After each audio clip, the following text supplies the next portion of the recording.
कई वस्तुएं होती हैं, हर वस्तु में अच्छाई भी है और बुराई भी है, लेकिन भगवान ऐसे होते हैं कि जिसमें केवल अच्छाइयां ही होती हैं। भगवान के मामले में हम कोई समझौता नहीं कर सकते, क्योंकि यदि भगवान के मामले में ही समझौता करने लगेंगे तो फिर उनमें और हमें क्या अंतर रह जाएगा। दोष किसमें नहीं है। संसार में जितने जीव हैं उनमें कोई ना कोई कमी होगी ही। निर्दोष कौन है? केवल भगवान।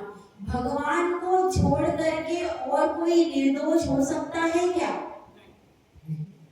एकमात्र भगवान ही ऐसे हैं जो कि निर्दोष हैं।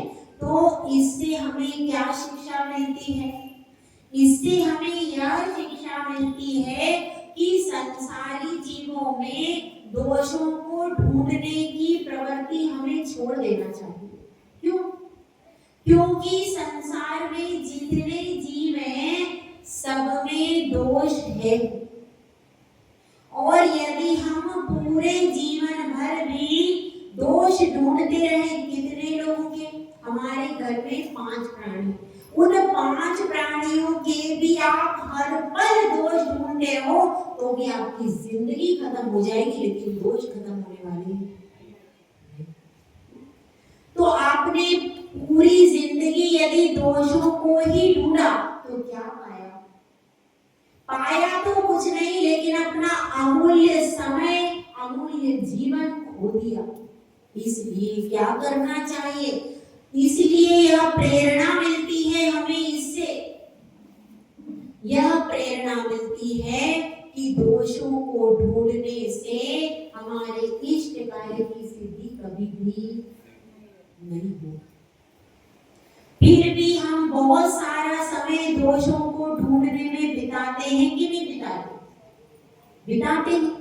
जब भी 4 व्यक्ति बैठते हैं, 4 महिलाएं बैठती हैं, तो आपस में चर्चा करती, उसके यहाँ ऐसा हुआ, अच्छा उसके यहाँ कुछ ना कुछ बात, कहीं ना कहीं की बात चलती है कि नहीं?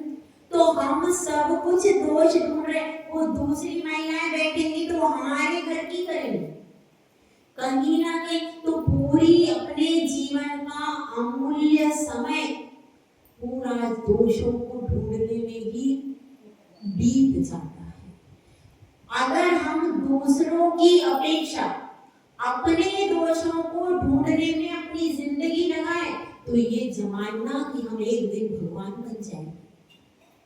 भगवान बनने का सबसे आसान तरीका क्या है? अपने दोषों को निकालना शुरू करो।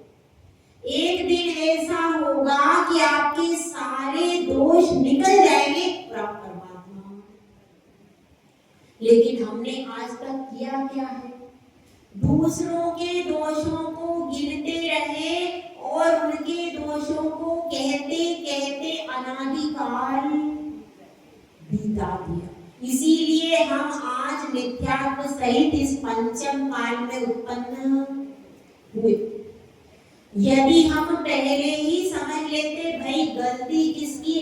गलती हमारी। यदि अपने दोषों को ढूंढना शुरू कर देते तो अगर एक व्यक्ति पूरी जिंदगी अपने दोषों को निकालना शुरू करे तो वह एक दिन भगवान की राह पर आगे बढ़ जाएगा। इसलिए इन सब चीजों से क्या प्रेरणा मिलती है कि निर्दोष परमात्मा होता है। यह वचन क्या कहता है? यह वचन हमसे कह रहा है निर्दोष केवल परमात्मा होता है। पर के दोषों को ढूंढना बंद करो। यदि तुम्हें निर्दोष परमात्मा बनना है तो अपने दोषों को निकालना शुरू